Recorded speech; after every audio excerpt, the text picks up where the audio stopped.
खैर बात समझिएगा जरा। जनाबे लुकमान अलैहिस्सलाम, चूंकि कुरान में जिक्र है इसलिए और तमाम मुफस्सिरीन ने यही जुमला लिखा है, मैं भी यही अर्ज कर रहा हूं। आपने अपने बेटे की वसीयत तरबियत फरमाई और अपने बेटे को क्या कहा, वह इज़ क़ाल लुकमानु लिब्निही, अपने बेटे का नाम नहीं लिया। नाम उनका या अनाम था या मशकम था या फिर उनका नाम सारान था। ये तीन नाम तफासिर में मिलते हैं उसके बेटे के, हजरत लुकमान के। लुकमान बिन ओनाका आपका नाम है, बड़ी हिकमत दिए गए। लेकिन आपने अपने बेटे को वह इज़ क़ाल लुकमानु लिब्निही, ए मेरे बेटे। उलमा फरमाते हैं नाम लेकर बेटे को समझाने से बेहतर है बेटा, पुत्र, प्यारा, सोना, लाल, यह कह के समझाया जाए। वो तकड़ा भी हो जाता है, बात जल्दी समझ भी जाता है, चूंकि इसमें उनसीयत ज्यादा होती है। तो इस वास्ते उन्होंने ये अंदाज और ये उसलूब अपनाया कि तरबियत हमने कैसे करनी है। और आगे क्या फरमाया, वह हुआ याइज़ुहु, और वो उनको वाज़ो नसीहत करने लगे। और यहां पर दो बातें, वाज़ो नसीहत कर भी हो सकता है जो खुद कम अज कम जिस चीज की वजाहत कर रहा है उसमें मुकम्मल हो, कम अज कम। इसी वास्ते इमामत भी वो कर सकता है जिसको इमामत के मसाइल आते हो। समझ आ रही मेरी बात की? और फिर आगे वो पहुंचाने की सलाहियत भी रखता हो। तो हजरत लुकमान में ये दोनों सलाहियतें मौजूद थी। हाँ, फरमाया आतईनल लुकमान अल हिकमा, हमने लुकमान को हिकमत अता की है। वाह हुवा याइज़ुहु, और वो आगे पहुंचा भी सकते हैं। तो ये दोनों कैफियत उनकी बयान कर दी गई। अब आप अपने बेटे को क्या कहते हैं? आपने फरमाया मेरे बेटे, अल्लाह के साथ किसी को शरीक ना ठहराना। सबसे पहले अकीदे की तरबियत फरमाई, सबसे पहले अकीदे की, उसके बाद आमाल की, और फिर हुकूकुल इबाद की, और फिर पड़ोसियों की आपने तरबियत फरमाई। और यहां पर मैं एक बात शोबुल ईमान शरीफ से एक रिवायत सुनाना चाहूंगा और फायदे से खाली ना होगी। जनाब लुकमान अलैहिस्सलाम ने अपने बेटे से कहा, मेरे बेटे मैंने अपनी ज़िंदगी में बड़े बड़े वज़नी पत्थर उठाए हैं, वज़नी लकड़ियां भी उठाई हैं, मेहनत मैंने बहुत की है, मैंने वज़नी से वज़नी लोहा भी उठाया है, लेकिन मुझे इतनी मुशक्क़त नहीं महसूस हुई जितना गंदे पड़ोसी की मुशक्क़त और वज़न होता है। फरमाया पड़ोसी कभी गंदा ना बनाना। ये शोबुल ईमान शरीफ में रिवायत बाकायदा तौर पे मौजूद है। हजरत लुकमान अपने बेटे की तरबियत कर रहे हैं। गंदा पड़ोसी, यही वजह है इंसान की खुशनसीबियों में से ये है कि इंसान का पड़ोसी अच्छा हो, इंसान का घर कुशादा हो, इंसान की बीवी अच्छी हो और रोजगार उसके शहर में हो, तो ये इंसान की खुशनसीबियों में से है। और एक रिवायत के मुताबिक इंसान की सवारी अच्छी हो, यह भी इंसान की खुशनसीबियों में से है। तो पड़ोसी का अच्छा होना। अब जेड़ा दे गुआंढी लड़ते भिड़ते हर वेले रहिंदे ने, यकीन करो डांगो डांगी, यकीन करो उनको सुकून नहीं आता। गंदा पड़ोसी हो ना तो बस औकात बंदा सो भी नहीं सकता कि पता नहीं हुणे ने की करना है, हुण की करना है। शरीफ बंदे के लिए तो वैसे ही मसला बन जाता है। तो फरमाया मैंने बड़ी मुशक्कतें उठाई हैं पर गंदे पड़ोसी जैसी मुशक्कत कोई नहीं।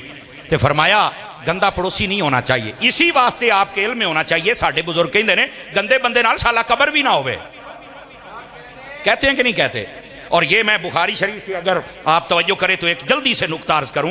बुखारी शरीफ के अंदर हुजूर ये हदीस मौजूद है, नबी पाक ने फरमाया जिन लोगों की जायदाद ज्यादा हो जाए ना, जायदाद ज्यादा हो जाए और वो नस्ली लोग ना हों और फिर उनके पास सवारियां ज्यादा आ जाएं, घोड़े वगैरह, तो फरमाया कि उनकी तबीयत बदल जाती है। हाँ, अगर उनके पास बकरियां आ जाए तो फिर भी तबीयत बदल जाती है।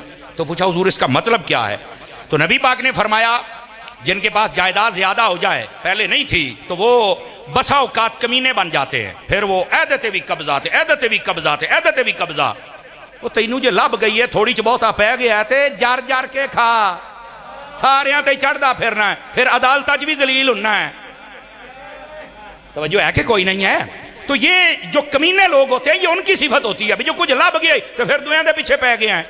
एक तेरा पेट है और उस जगह नू काबू कर ला, हूं सारा शहर ही तेनू दे चढ़िए। नहीं तवज्जो फरमा रहे आप हज़रात? तो ये गंदी सिफत लोगों के अंदर होती है। ये नबी पाक ने फरमाया उनमें तकब्बुर पैदा हो जाता है, फिर वो एवं चलता फिरदा 6-5 साढ़े 5 फुट का फिरौन बनया फिरदा होंदा है, यकीन करो। और फिर दूसरी बात नबी पाक ने फरमाया जिनके पास घोड़े हों, सवारियां आ जाएं, उनके पास भी तकब्बुर पैदा हो जाता है। लेकिन फरमाया बकरियां हों उसके पास तो फिर उसकी तबीयत में तकब्बुर नहीं आजिज़ी पैदा हो जाती है। वजह यहीं पर लिखा है, फरमाया जो बंदा ए शेर होंदा ना, शेर ओदी खलड़ी दे उत्ते बहना शुरू कर दे, उसकी तबीयत में भी तकब्बुर पैदा हो जाता है। इतना सोबत का असर है। बकरी और भेड़ इसकी खाल पे बैठो, अल्लाह तुम्हारी तबीयत में नरमी पैदा फरमा देगा। तो जदों इन्हां दी गुआंढ और सोहबत मिल जाए तो इन्ना असर हुंदा है।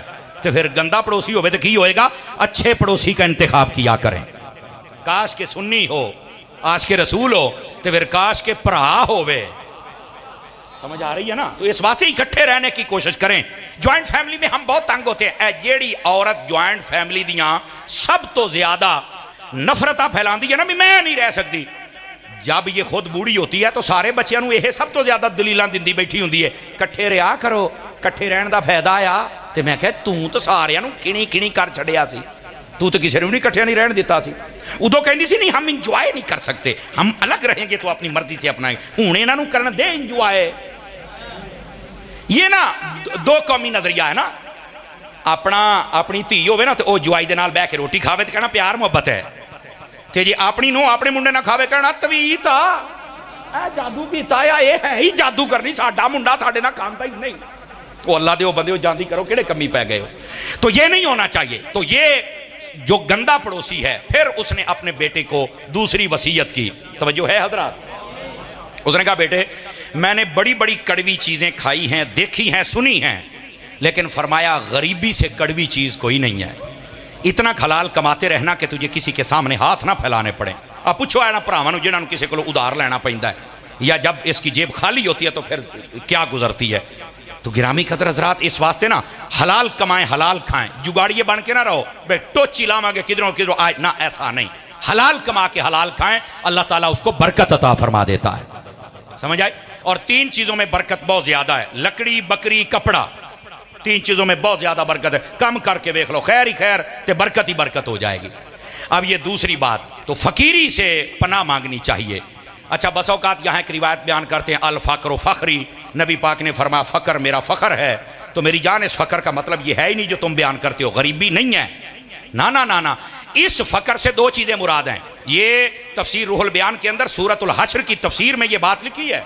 फरमाया इस फ़क्र से मुराद ये है कि बंदे के पास इखलास ना रहे।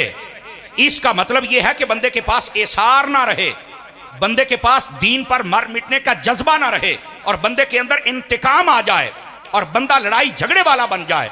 तो फरमाया ये दो चीजें यानी जाहिरी और बातनी, इसार इखलास और इसके बाद इंतकाम और ये दीनदारी पर मर मरने के, ये दो चीजें जब आ जाए तो समझो ये फकीर हो गया है। इसके अंदर से इखलास चला गया है, इसके अंदर से इसार चला गया है, और ये लड़ाई और झगड़े वाला बन गया है, ये गलत बंदा है। और फरमाया असल फकर का मतलब यह है कि बंदे के दिल से दुनिया की मोहब्बत निकल जाए, हर वक्त अल्लाह की मोहब्बत उसके दिल में रहे। यह नबी पाक ने फरमाया है कि कल्ब खाली हो दुनिया की मोहब्बत से, अल्लाह की मोहब्बत में भरा रहे, तो यह फक्र है जो दुनिया से दूर करके रब की रहमत के करीब कर दे। तो यह फक्र है, इसको कबूल कीजिए। तीसरी बात, हजरत लुकमान अपने बेटे को कहते हैं पुत्र शादियां ते ना जामी, जनाजियां ते जामी। ये तीसरी नसीहत की जा रही है। उन्होंने कहा क्यों? फरमाया शादियों पे जाएगा तो तू गाफिल हो जाएगा, ना चाहते हुए भी तुझसे कुछ ना कुछ हो जाएगा। ए तेरे दोस्तां सजना रिश्तेदार करवा लेना है, और जब तू जनाजे पे जाएगा तो तेरे अंदर खौफे खुदा पैदा हो जाएगा। तीसरी बात भी सुनिए। चौथी बात सुनिएगा। फरमाया मेरे बेटे जब तू एक मरतबा रोटी खा लेना, ए गल सुने जरा, एक बारी खा ले, दोबारा कभी रोटी ना खाना, उससे बेहतर है किसी कुत्ते को डाल देना। उन्होंने कहा हजूर कुत्ते नू पानी जरूरी है? फरमाया ये गैरत जगाने के लिए कह रहा हूं, वैसे इंसान को भी खिलाई जा सकती है। तो इनसे वो हजरात जरा गौर करें। एक मसीत होंदी ते दूई ते कब्जा करन दौड़ पैंदे हो, एक प्लाट हुंदा ते नाल ते कब्जा करन दौड़ पैंदे हो हैं। इत्थे फरमाया तेरा पेट भरिया ते रोटी भी ना खाई, किसी कुत्ते नू पा दें, ते तू दुआं दे मसीतां ते कब्जे करन टुर पिया, तू दुआं दे प्लाटां ते कब्जे करन टुर पिया। को गैरत होनी चाहिए। जिसने दीन पढ़ा नहीं उस जाहिल को क्या पता कि मैं क्या कर रहा हूं। इसी वास्ते वो जहालत करते हैं ना। तो हजरत लुकमान अपने बेटे को कहते हो किसी और नू खिला। उसका मतलब क्या है? जितना खिलाता जाएगा उतना ही रब और अता फरमाता जाएगा। समझ आ रही मेरी बात की? ये हजरत लुकमान ने अपने बेटे को नसीहत और वसीयत फरमाई, और ये तरबियत के लिए बड़े ज़री उसूल हैं, और उम्मीद है आप याद रखेंगे तो आपको भी बहुत फ़ायदा होगा। अल्लाह करीम हम सब की आज की हाज़री कबूल फरमाए, और हमारे अजीज़म बेटे सादुल हुसैन साहिब, अल्लाह करीम हमारे इस अजीज़ बेटे को खैर बरकत नसीब फरमाए, आलिम बाअमल बनाए, अपने बाप और दादा के नक्शे कदम पे चलाए, बल्कि हुजूर पीर सियाल लजपाल का खादिम सही बनाए। और उनकी तालीबात का नाशिर व फैज़ान इनको अता फरमा दे। और जितने उलमा मशाइख ने शिरकत फरमाई, अवाम अहले सुन्नत ने मुहब्बतें फरमाई। मैं देख रहा हूँ महल्ले के कई समझदार चौधरी किस्म के बंदे वो भी इस महफिल को देख रहे हैं और मेहमानों को बिठा रहे हैं। तुमने इस आलिम की इज्जत की है, अल्लाह तुम्हारी इज्जत में बरकत अता फरमाएगा। और इसी तरह महल्ले वालों तुम्हें शाबाश हो। अरसा दराज से कारी साहब यहाँ खिदमत सर अंजाम दे रहे हैं और आपकी इनके साथ मुहब्बतें हम देख भी रहे हैं, सुन भी रहे हैं। तो आज मैं अखी वेखदा पे हाँ, कई समझदार सियाने चौधरी किस्म के लोग मैं वेखदा पे हूँ मेहमानों बिठा रहे हैं, दरियाँ बिछा रहे हैं और पानी तो रोटी का इंतजाम करते पे ने। मुझे बड़ी खुशी हुई है। और उलमा फरमाते हैं कि जो हलाली खून होंदा है ना, वो अपने आलिम की इज्जत जरूर करता है। तुमने हमारे कारी सखी साहब की इज्जत की, अल्लाह तुम्हें सखी बनाएगा और अल्लाह इनकी औलाद को सखी बनाए। और कारी साहब भी बड़े बाखलाक है माशाल्लाह, अकीदे उसूल के पक्के हैं। कोई अपना छुटता है छुट जाए, सानू टेंशन ही कोई नहीं, मिजाज ये होना चाहिए। लेकिन जो मोहब्बत वाले हैं वो जब भी आते हैं उनसे बड़ी मोहब्बत और प्यार और खंदा पेशानी से मिलते हैं। अल्लाह ताला इस अहले मोहल्ला की मोहब्बतें कारी साहब के साथ और कारी साहब की मोहब्बतें अहले मोहल्ला के साथ वाबस्ता फरमाए, मज़ीद बरकत दे। और हमारे शहर में जैसे अल्लामा कारी साहब आपका कंजुल कुरान इदारा है, मज़ीद उसकी शाखें हैं। और यहाँ अलकमर सिटी के अंदर पीर सियाल लजपाल के नाम पर इदारा है और उसकी भी अब शाखें बढ़ रही है इसी शहर के अंदर, बल्कि अब तो गाँव तक चली गई हैं अल्लाह की रहमत के साथ। तो ये जहालत और गुमराही का सूरज डूबने वाला है, डूब चुका है, इन्ना को रहिंदा है इंशाअल्लाह। ये तुसी देखोगे, अपनी अखी देखोगे। हाँ, मैं को वली नहीं तो ना मैं को पेशन गोइयां करना, लेकिन मुझे ये पता है कि मसलक दी रब कांड नहीं लगन दिंदा। समझ आ रही ना। और इसी तरह हजरत पीर सैयद नदीम हैदर शाह साहब मशहदी इतना प्यारा मॉडल इदारा बना है, यहाँ अक्सर उलमा बैठे, इनकी बेटियां इनके इदारे में पढ़ रही हैं। अल्लाह ने बड़ी सलाहियतों से नवाजा है। वह दीगर जितने आले मोहब्बत है, जिन का भी इदारा है, अगर मैं किसी का नाम नहीं ले सका मैं माजरत खा हूँ, लेकिन सबसे ये ज़रूर कहूँगा मसलक पर कभी सौदा ना करना, वरना अपनी जिल्लत तुम अपनी आंखों से देखोगे।